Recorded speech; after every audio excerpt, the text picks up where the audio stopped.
Hay quienes aseguran que no se puede predecir la muerte, pero hay otras personas que la sienten venir, la anuncian y la describen como si ya supieran lo inevitable. Esta historia ocurrió en el estado de Guerrero. Escúchala con atención. Nunca pensé que me tocaría contar una historia así.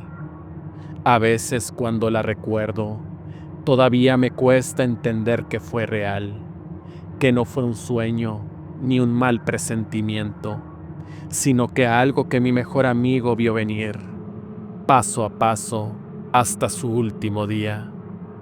Raúl y yo nos conocimos desde los 14 años. Fuimos de esos amigos que no necesitaban hablar a diario para sentirse cerca. Compartimos música, libros, tardes en silencio y secretos. Él siempre fue callado, observador, pero había una profundidad en su mirada que muy pocos notaban. Todo comenzó unas semanas antes de su muerte. Me escribió una noche cualquiera, como a las 11. No me saludó, no preguntó cómo estaba, solo me mandó un mensaje que decía: ¿tú crees que uno puede presentir su propia muerte? Yo me reí. Pensé que estaba viendo alguna película rara o que se había clavado con uno de esos videos conspiranoicos que a veces compartía. Le puse: ¿y ahora tú qué traes? ¿Te vas a volver vidente o qué? Pero su respuesta me dejó helada. No es broma, lo siento, no me estoy volviendo loco. Lo veo en sueños, lo siento cuando me levanto. Hay algo que me dice que ya me toca. Le llamé, no contestó. Le mandé un audio preocupada. Me dijo que no quería sonar fatalista, pero que llevaba ya 6 noches soñando lo mismo. Voy caminando por una calle sola. Hay una luz encendida a lo lejos. Todo está oscuro. Escucho una moto. No la veo. Solo escucho el motor y de pronto algo me golpea el pecho y ya se acabó. Me dijo que al despertar no era solo miedo, era una certeza. Pasaron los días y sus mensajes empezaron a cambiar. No solo era el sueño, era que ya no salía de casa. Se sentía observado. Me decía que veía gente que no conocía merodeando su calle, que escuchaba ruidos raros por las noches. Intenté convencerlo de que fuera a terapia, o al menos que hablara con su familia, pero él insistía en que nadie lo tomaría en serio. No quiero que me digan que estoy loco, solo quiero que me creas tú. Y le creí, a medias. Una parte de mí no quería entrar en su angustia. Otra parte solo pensaba que estaba estresado, saturado, paranoico. Una noche quedamos de vernos en un café. Cuando llegó estaba más flaco. Tenía ojeras profundas y una mirada distinta, vacía, como resignada. Ya no estoy esperando que me pase algo, me dijo. Estoy tratando de estar en paz con la idea. Me soltó frases que se me quedaron marcadas. No tengo miedo, ya no. Me da más miedo que nadie me crea. Lo peor no es morir, es sentirlo venir y que no importe. Me dijo que si algún día algo pasaba, yo iba a entender todo. Que había grabado cosas, que había dejado notas de voz, que no era una despedida, pero que quería que alguien lo supiera. Pasaron 4 días, no supe más de él. Intenté llamarlo, no respondió. Pensé que estaba dándose un descanso, desconectándose del mundo. Y entonces, la noche del 17, a las 10 de la noche, me llegó un mensaje que simplemente decía: es hoy. No entendí qué quería decir. Le llamé de inmediato, no contestó. Le escribí: ¿dónde estás? ¿Qué es hoy? No hubo respuesta. A la mañana siguiente, me desperté con la notificación de una historia en redes. Era su hermana. Subió una imagen de una vela blanca encendida con un moño negro. Mi corazón se fue al suelo. Más tarde me enteré que esa misma noche Raúl había salido a pie a dejar una USB en casa de un compañero. En el trayecto, una moto se le emparejó en la esquina de una calle vacía. Un solo disparo, en el pecho. No se llevaron nada, no lo asaltaron, no había motivo aparente. La policía dijo que probablemente fue un ataque al azar o una confusión. Su familia quedó destrozada. Yo me quedé con una culpa inmensa, porque él me dijo, me avisó. Una semana después, su primo me buscó. Me entregó una mochila con sus cosas. Raúl me dijo que si algo le pasaba, tú tenías que tener esto. Dentro venía su celular. Me tardé en abrirlo, no quería ver nada. Pero una noche, después de llorar durante horas, me armé de valor. Encontré una carpeta de notas de voz. La última grabación era el mismo día de su muerte, a las 6 de la tarde. En ella decía: si estás escuchando esto, es porque ya no estoy. Lo sabía. Desde hace días lo supe. No sé quién ni por qué, pero sabía cómo. Solo quiero que sepas que no tenía miedo.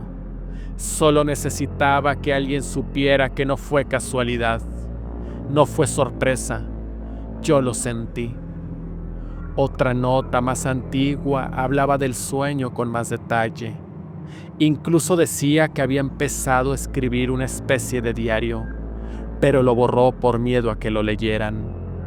Y en otra, confesaba que en una ocasión había visto esa misma moto merodeando una semana antes, estacionada, sin nadie cerca. Nunca entendí qué fue exactamente lo que pasó. Nunca supimos si fue una confusión, si alguien lo tenía en la mira o si fue un destino sellado. Lo único que sé es que Raúl lo supo, lo vivió antes de vivirlo y nadie le creyó, ni siquiera yo, que fui la única quien se atrevió a contarle todo.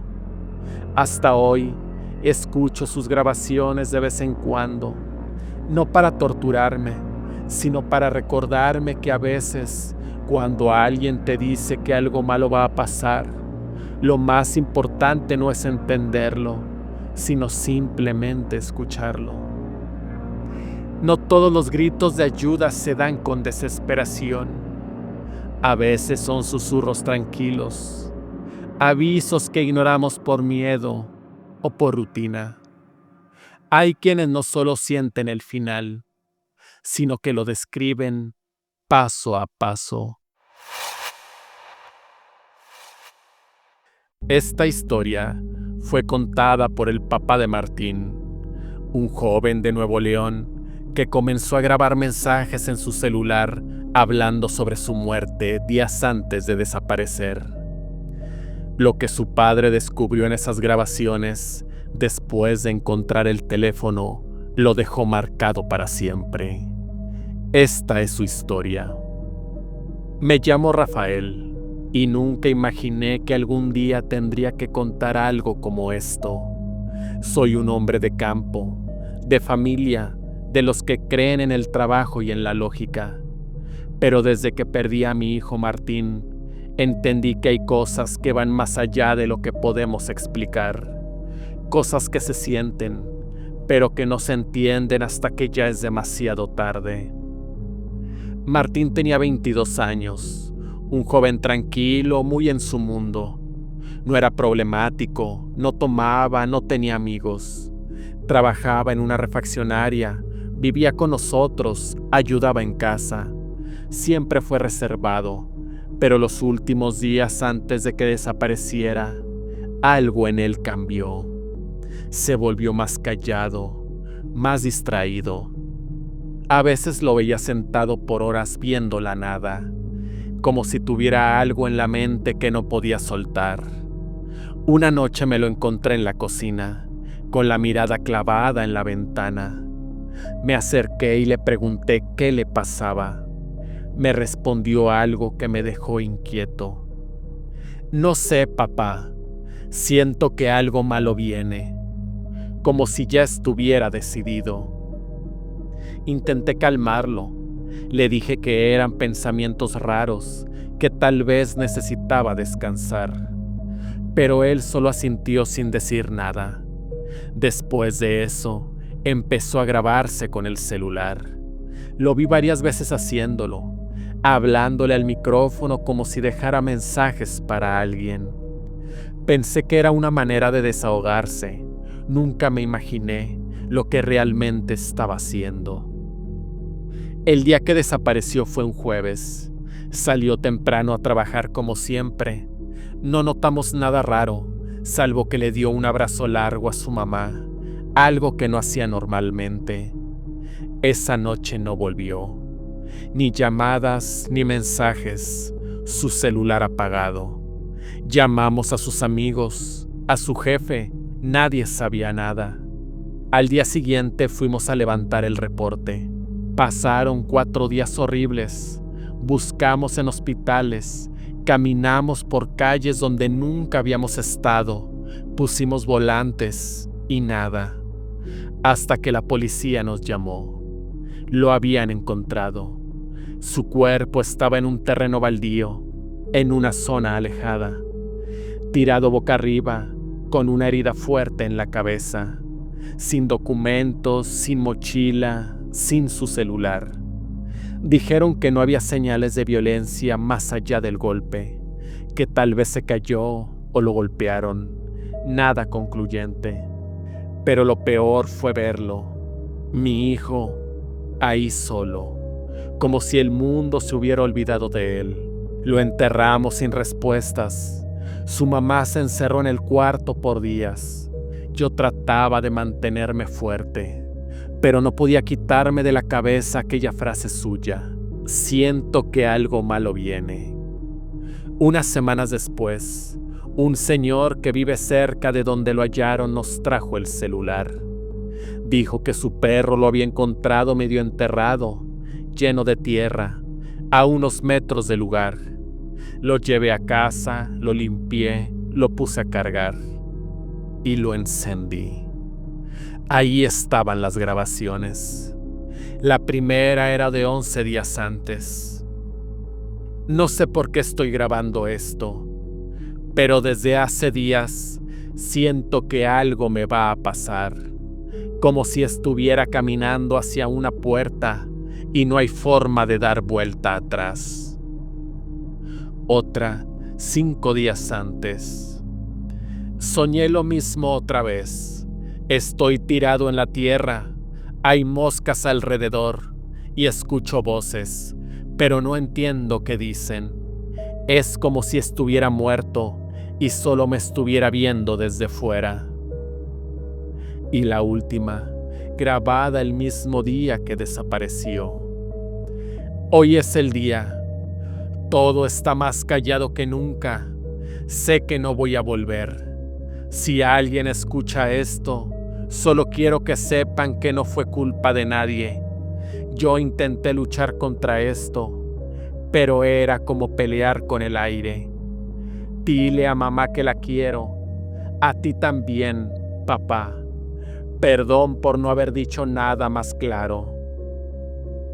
Esa última grabación me destruyó. No sé qué lo llevó hasta ese lugar.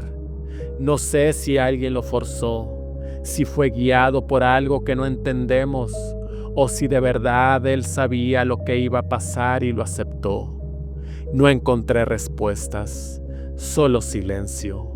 Lo único claro es que él sintió su muerte acercarse. Lo supo y nosotros no pudimos detenerlo. Desde entonces, cada vez que escucho una grabación de voz en algún celular, no puedo evitar pensar en Martín, en cómo su voz, que una vez fue parte de mi día a día, se convirtió en la última pista de un misterio que nadie quiso ver a tiempo. A veces, las personas sienten lo que está por venir, pero el mundo no siempre está dispuesto a escuchar. Esta historia, por más difícil que sea de contar, es un recordatorio de que no todos los avisos vienen con gritos. Algunos llegan en silencio y en forma de despedida.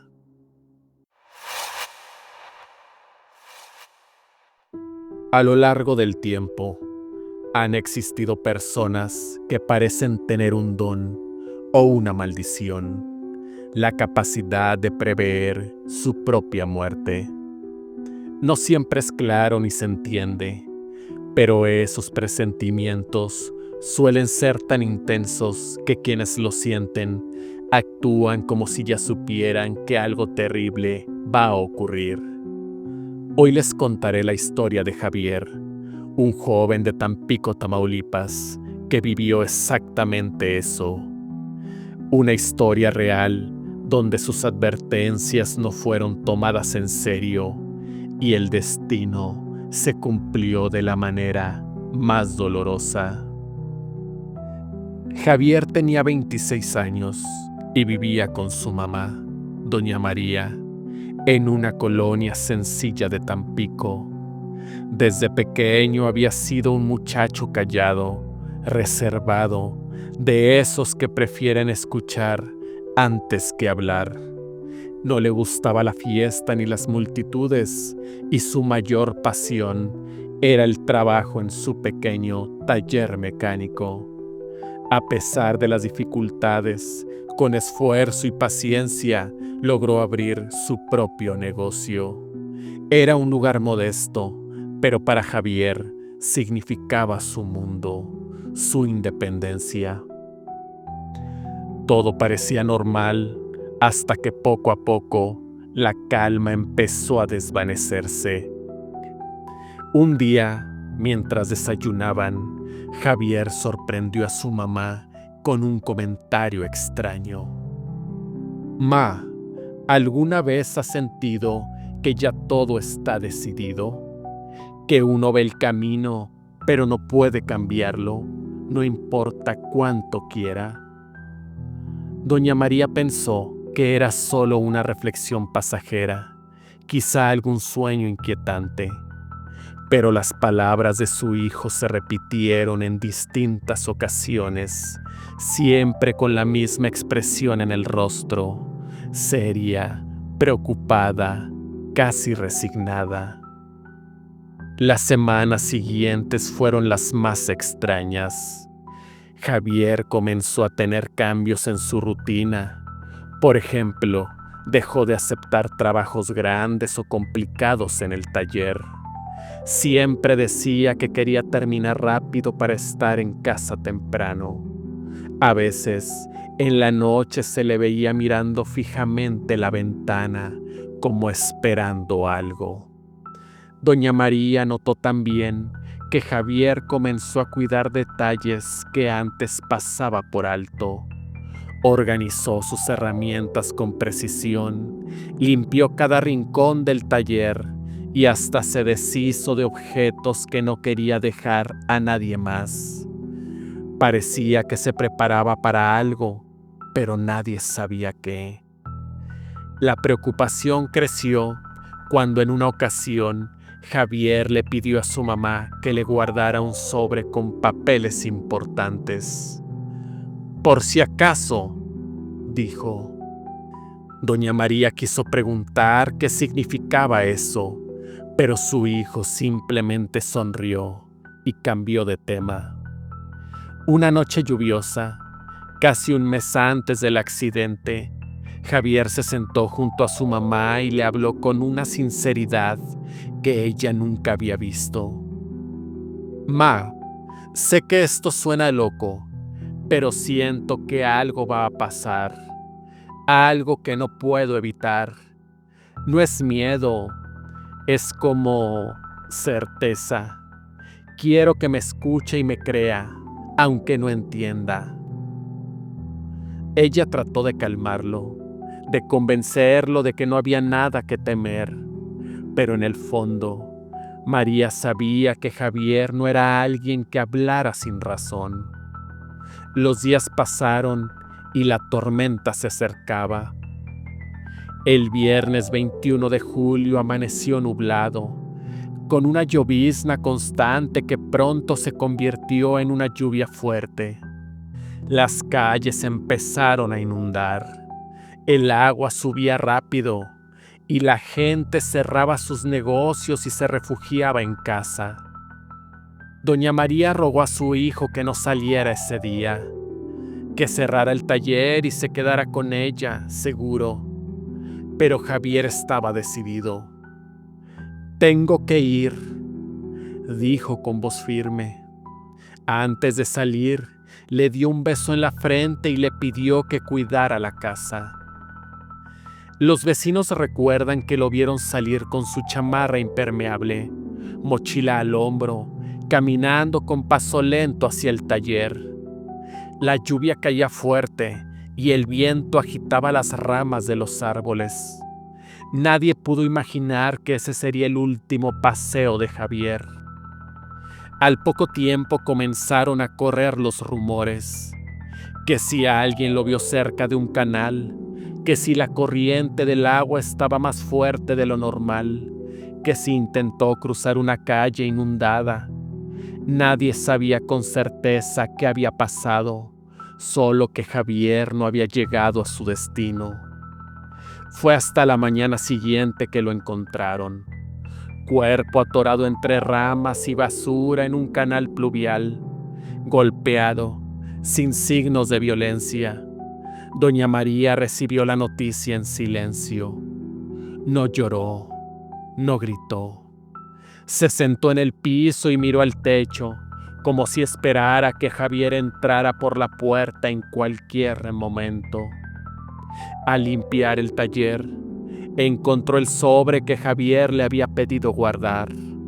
Dentro había cartas, documentos y una hoja escrita con su letra. A veces uno ya lo sabe. No es miedo, es certeza. Solo quería que alguien me creyera. No se culpen, no sufran. Ya me estaba despidiendo. Esas palabras quedaron como un eco en la casa. Vecinos que antes se burlaban de los mal presentimientos comenzaron a escuchar con atención cuando alguien decía tener una corazonada o un aviso extraño. La historia de Javier se convirtió en una lección para muchos en Tampico, que a veces las señales están ahí, claras, solo que no queremos verlas, y que quizás en el fondo todos llevamos dentro un susurro que nos habla del final, un mensaje que solo algunos pueden entender. La historia de Javier nos recuerda lo frágil que es la línea entre la intuición y la realidad. Él sabía lo que venía, lo advirtió, pero nadie quiso escucharlo. Su vida terminó antes de tiempo, dejando más preguntas que respuestas.